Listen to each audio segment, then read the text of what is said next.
All right, cultivators, what's going down? Steven here with another young entrepreneur. Before they make it big, you mind telling everybody about yourself? What's going on, everybody? My name's Jay. I'm 22 years old. I want to shout out CCN for having me today. What's going on, Steven? Nothing much, man. How are you? Doing good, bro. Chilling in? Yes, sir. All right, I bet. So tell me, what's the real story behind your birth as an artist, as an entrepreneur, just everything you do? All right, so basically, what I do is media production, you could call it. I do a lot of 3D animation, a lot of videography, pretty much everything that comes with that. The story behind that is when I was a kid, I was pretty much mesmerized by things like Transformers or Planet of the Apes. My parents kind of pointed it out to me one day that like the stuff wasn't real, and I kind of just thought about it. I'm like, oh wow, like I never have seen like an ape talk or anything like that. So I started researching CCGO and all that stuff when I was in like 5th grade. I found out about like some free software and stuff. I just started experimenting with it. Of course, I was in 5th grade, so I couldn't really make much with it. But after like years of kind of just like having the software in the back of my head, when I started playing with it, when I graduated high school, I think I started making like some substantial progress, and it kind of motivated me to keep going. Behind that, I was shooting videos in high school for the football team, so I kind of had like a little bit of knowledge with like camera work and stuff. So pretty much whenever I got the opportunity, I just pretty much tried to use my 3D skills and my camera skills together, and then just make a cool video, whether that be using the 3D skills for a title or something small. I just tried to make something cool. And Cole Bennett was honestly a huge source for that as well. When I got out of high school, just seeing his videos, the type of stuff he was producing, it was super inspiring. That led me to start doing music videos, which honestly has taken up most of my time for the last few years. For real? How's that been going? Like, what's kind of been like that work ethic you've had? It's been going pretty good. I've had some moments where I've been nonstop, up for days, just going at it, shooting, editing, getting the work in. I've had times where it's been a little slow, but I've definitely learned a lot. And I think at this point in my career, that's pretty much the number one priority. Just taking in as much knowledge as I can, making as many mistakes as I can, kind of just like doing what I can to progress forward to get to that goal of being able to make movies like the ones that I saw when I was a kid. Hell yeah, I feel it. I mean, if you really aren't putting yourself out to fail, then you're not going to be able to succeed. I think that's a really big thing too. So kudos to you on that, bro. I appreciate it. Like brother. seriously, because if you guys haven't seen his work, you should really go check it out. It's very, very aesthetic, very nice. Like he was showing me a little bit off camera, and bro, I'm low-key mesmerized by it. I was in shock because I didn't know what to say. I appreciate it, brother. Hell yeah. But so then how do you separate yourself from everybody else in your line of work? I pretty much just try to stick to what inspired me. Like I said, Transformers inspired me a lot when I was a kid. So I kind of like sci-fi stuff. Comic books were really big for me. So I try to stay true to that. Whenever I do have some free time, I'll try to just make some stuff that'll, treat the inner child, some Batman stuff or something like that, just something cool. And I feel like that also gives me the opportunity to learn things that, just get into the corners that I didn't get into with music videos, stuff like that. So I pretty much just try to stay true to myself. I don't really try to follow any trends or anything, just do what I want to do, Yeah, I mean, I think that's the biggest thing too, is like if you lead by example and people pick up on that example, then you're definitely doing something right. Yeah, for sure. Because to be a good leader, you got to be a good follower too. So Yeah. being able to understand what is trending and how to make it your own is a very important thing in the world of artistry, I've noticed. For sure. So then can you tell me about an experience where you produced a music video for somebody and they really just had like really good feedback for you? Yeah, for sure. I'd say like maybe 2 years ago, 3 years ago, when I was really starting to acknowledge the type of videos that I wanted to be producing.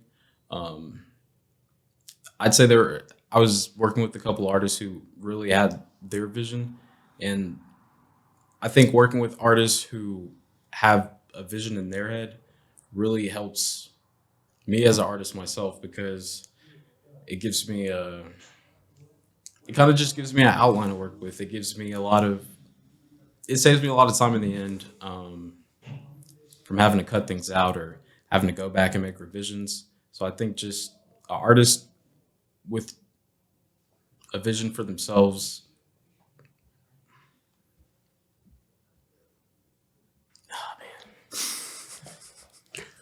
It's tough sometimes. I'm not gonna lie. Yeah, for sure. Like, and go reiterating on what you were saying about if you don't have a vision. I feel like you said you storyboard, right? Yeah. So can you take me through a process of what a storyboarding usually looks like for you? Like, how do you plan everything out for the video? What you're gonna put in, the CGI, the graphics?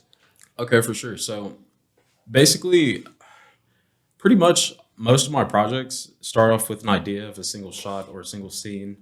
And of course, not of course, but I myself, I don't like doing just like one scenes and done. So I'll pretty much just think of how can I expand that scene? How can I make something else out of this one scene? So I'll think of like, how did this start? How will it end? And I'll just print out a storyboard template and kind of just draw that scene that I had in my head. And then I'll just draw every frame before and after. And then from there, I'll kind of just start building my vision. Most of the time, it'll be 3D, so it's pretty simple to get what I need. I mean, it's digital. So I don't pretty much have any limitations when I do stuff like that. But sometimes I'll have to revise the vision a little bit. Sometimes I'll just think of things that don't actually work. And yeah, it's a pretty straightforward process just from mind to computer. Yeah. So then how do you really vibe with the scene of Houston and getting in the gist of things with the film? So in the scene of Houston, man, it's actually a tough question for me to answer because I spent a lot of time in school and work the past couple years, so I haven't really had too much time in the scene of Houston. But So you're just kind of breaking out then. yeah, for sure. But from what I see, I think it's awesome. There are a lot of creative talents in Houston. The type of stuff that's being produced in Houston is insane. I think it's just like I think Houston's becoming a creative hotspot for sure. Kind of how LA has been, how Atlanta's been. I think it's getting its shine. Most definitely. Here at CCN, we like to say that we're bringing Hollywood to Houston. So Yes, sir. that's a really big thing here, just being able to have a bunch of creative minds, creative personalities, everyone just getting in touch with that whole like artistry side of their brain and their soul. And I think that's really cool as well. For sure. But so has there been other places outside of Houston that you've really had a big impact in like that? Not necessarily. I've had the opportunity to work with a couple people out of the country. I've traveled out of state a couple of times to work with artists. Any names? Not necessarily. Just small time artists. Most of the artists I've worked with in Houston have been small time artists, just artists on the rise. Like I said, I feel like I've been on the rise, just trying to learn my skills. So I haven't really chased that opportunity to really get out there yet. Yeah. Okay. So then have there been any challenges you faced along the way, and have you been able to flip those into victories for yourself? For sure. There are doing like the 3D animation stuff. It gets real exhausting at times. Sometimes there are times where I just feel completely burnt out creatively, where I just can't produce anything. And to overcome that, I kind of just had to realize that the source of that was perfectionism. And I had to realize that there won't be a perfect time. I'll kind of just have to start. Yeah, you got to make it be perfect if you Yeah. really want it to be perfect, because there is no such thing as perfect. You could always grow, always keep learning and perfecting your craft. I think being better than you were yesterday is really important as well. Like you in my head, I don't try to be better than anybody else around me. I just need to be better than I was yesterday. Yeah, for sure. And if I can do that, then that means I can probably be better than everybody else at what I do. Whether it's, writing, drawing, interviewing somebody, just being the best version of myself I can be every day, because there is no such thing as perfection. I like to call myself the man who limits forgot, because there is no limit you can place on me, because I'm always going to break through it. Yeah, I like that. Yeah. No, that's dope. So then, let me see. How else can we really get these impact sales out? Okay, I got it. So then, can you tell me about a time where you really changed somebody else's game? Like, let's say they had music videos out prior and people weren't really rocking with them, and they brought you in. Was there a time where that someone brought you in and just changed the whole like structure of their artistry? Um, yeah, for sure. There have been a couple times where artists have kind of just like shot videos themselves or something, and then they'll come and work with me. And man, I think I want to rephrase that. Yeah, I was gonna say elaborate. Yeah. Okay. I've had a couple artists that I've worked with who their prior. Damn, I don't know how to answer that. I'm just like, how do I say they started working with me and their videos were better? Um, well, for instance, in terms of the CGI you do, was there anything that really stood out to somebody that was a consumer of yours, and then the consumer of the consumer ate it all up, and they were like, "Wow, this is crazy." Whoever edited his videos are just like, they're doing their fucking thing.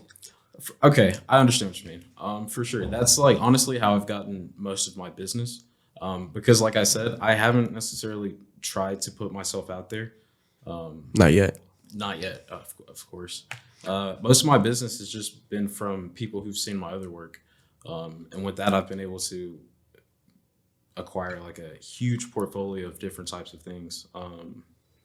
But it's pretty much if I post a video, I'm almost guaranteed to get another video from it.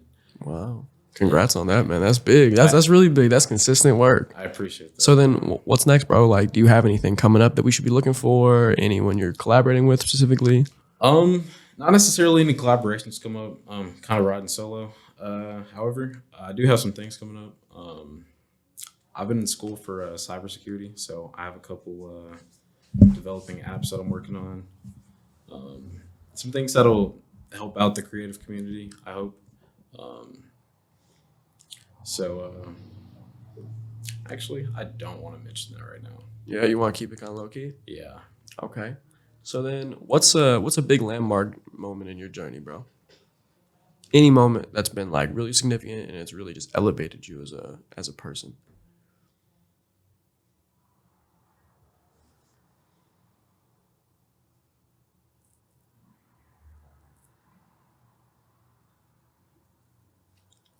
A couple years ago, I got the opportunity to work with Atlantic Records through a friend of mine, and I was able to do quite a few things for them. And I think just being able to do that